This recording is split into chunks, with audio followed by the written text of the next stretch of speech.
Hello, hello, hello. Welcome to Grown and Social. I am your man Beatbox, along with Jenny J. Hey, America.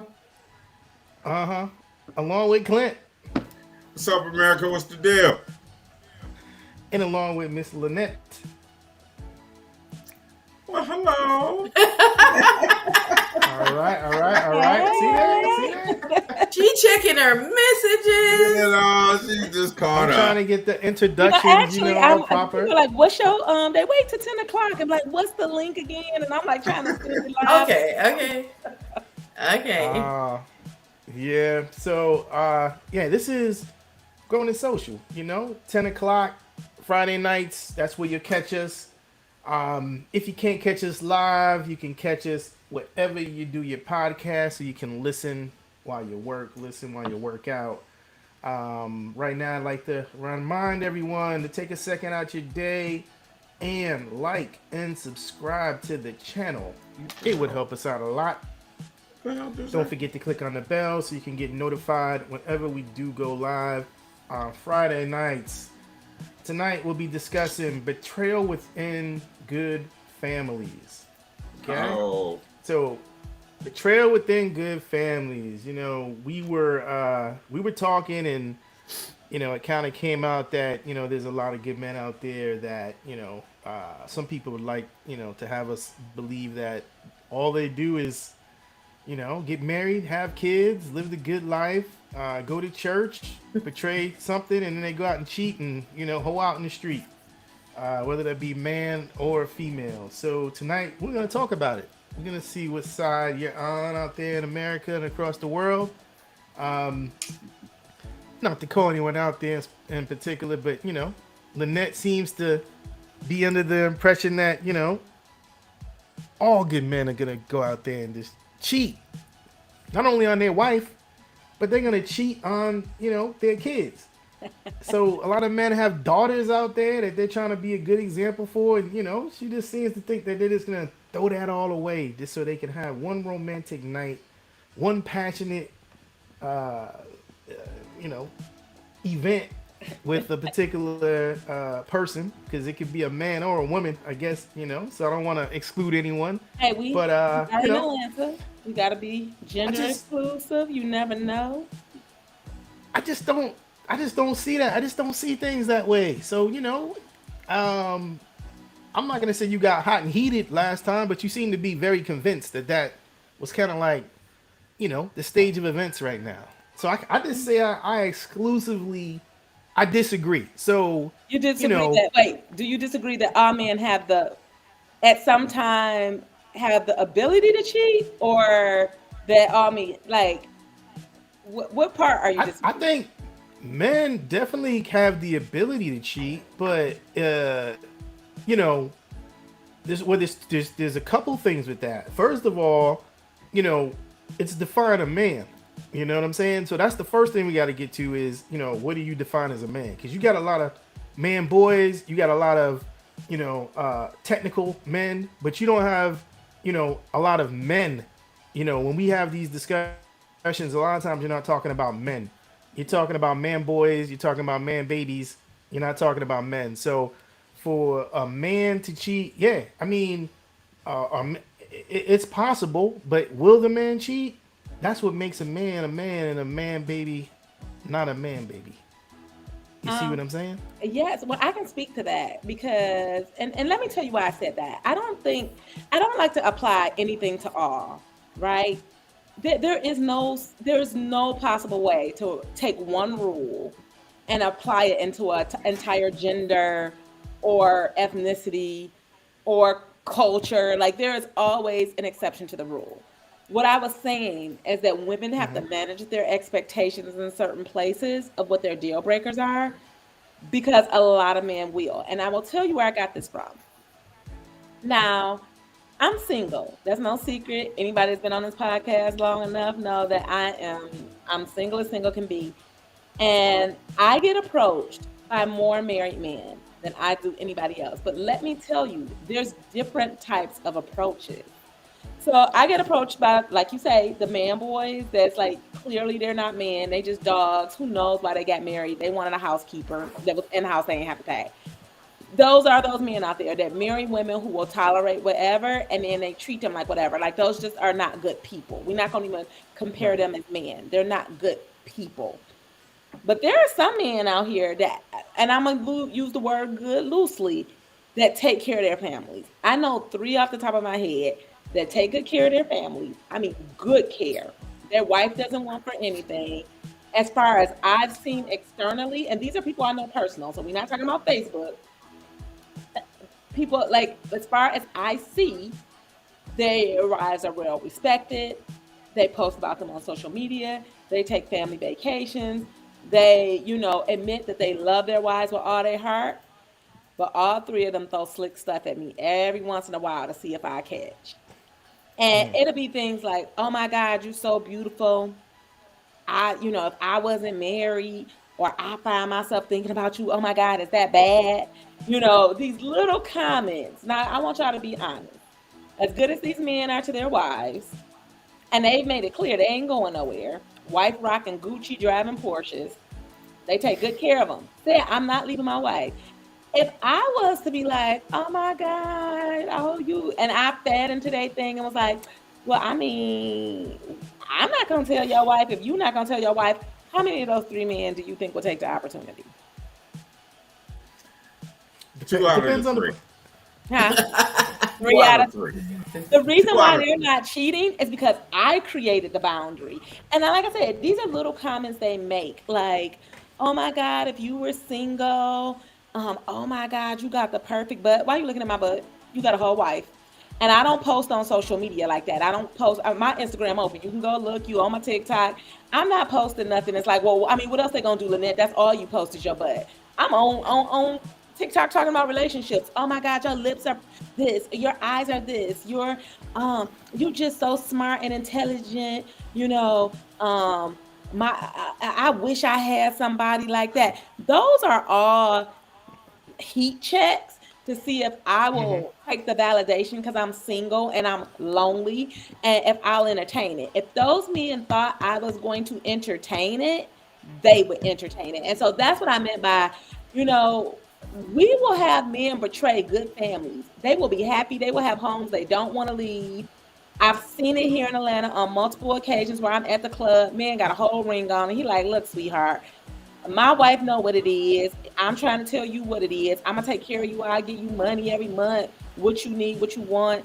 Like I get those propositions all of the time. So that's what I meant by like they will betray a good family and risk. I mean, out here just risk their family for a moment or to but that's not the majority. yeah. But I think it is the I mean, majority. I think the minority is the ones that's like. But that's the thing. But there's statistics out there, you know, and I'm not gonna pull it up on Google here, but I can if you just disagree that much. But the reality is only 20% of married couples, men or women, actually go outside of the marriage. So from all the studies, and this is like an aggregate, it ranges, but it's right around that 20%. My question is, so that's 80%. 80% are out there, remaining true to I'm gonna have to see where that research came from. No, but do we all report our infidelity? Yeah. Is my question. Because some people going to the grave with it. Spurious data. I got to get a little doctoral on you. It's spurious data. But see, that's like, no man is gonna be like, yeah, I cheated. No woman is gonna be like, yeah, I cheated. So like, yeah, you can have these. Yeah, but they're not necessarily accurate. And where you get it from? So you're talking to the person who reads 800 pages. But in the same but you can break it down to a 10% not reported. How about that? A 10% not reported. Because I'll even say it's got to be at least that high that people aren't going to say anything. But 90% say that they are keeping secrets from their spouse. Right. But so it might be not. That's not one of them. Yeah, but so that's what I'm saying. Secret. This is like this isn't one of those type of tests where you need to necessarily lie because it's anonymous. Right, but who's You here's see what I'm saying? with data, It's a blind study. So you have nothing to lose. The study, because you don't know how many people they researched, how those, like, this is where my doctoral part come in to me, y'all. I'm sorry. Like, when you do researches, how many people did you research? Where did you research those from? Are these people who have been married less than 5 years or more than 5 years? Because all of that data matters. And it's like, where, like, again, who did the research? When did they do that research? National Opinion Research Center. Okay, so National Opinion Research Center is one of them. So pretty much when they do research, it's a sample size that you gotta get a fair sample size. Like, you gotta, because there's no way that's true. When I know 20 married men, and just of my own friends and personal experience, I know 20 married men and 18 of them hit on me. So there's no way possible. It's just 20% of people cheating. So here, but Lynnette, do you actually think that most of these people get as you said, you're holding the gate.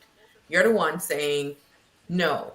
So do you think that there probably is a higher number of people who initiate but don't get Yeah, absolutely. That's why I said it's not whether they do or don't, or what they consider cheating. Like, a person who take that test, again, data matters. You know what I'm saying? Because you could have a statistic that's not really a fair statistic, because it's not it's not a fair, like, you need to see the background data. You need to see the raw data, where they pull that from. But it still don't change the fact that how many of those, now if they ask the question, how many of you have cheated? And they say no. And then turn around and ask, how many of you would cheat if given a real opportunity? Right. How many of you initiated a relationship but didn't work out? Or the thing is that I think that when I was on the dating apps, which I'm glad I'm not on it anymore, most of the messages I got were, hey, I can pay your bills, okay? And I'll take care of you. These people did not live in Atlanta. A lot of them were living in California and other states, and they would say to you, I come to Atlanta every now and again, and we can hang out, right? So that led me to believe that a lot of them are indeed married and trying to have extramarital affairs outside of the state that they're in. Now, these are businessmen who travel, are people who, I think a lot of them said they were a part of the film industry in Atlanta. They were producers, lots of people, and they led with the fact that, hey, I will pay for anything you want, right? Yeah, and I get that offer all the time. Right. There are people, businessmen who come in Atlanta that I know are married, that are like, I will pay you. I will give you money. What's your rent?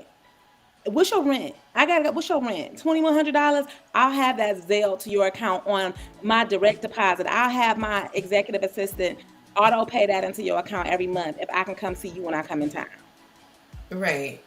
I think I'm wondering, in regards to when Beat was talking about the survey, I'm wondering in regards to the sample size, because when you talk about people who are cheating, if you're in a very long-term relationship, a 20-year relationship, a 30-year relationship, that's a whole different marriage from somebody who's just is in a 5, 7-year, 10-year marriage.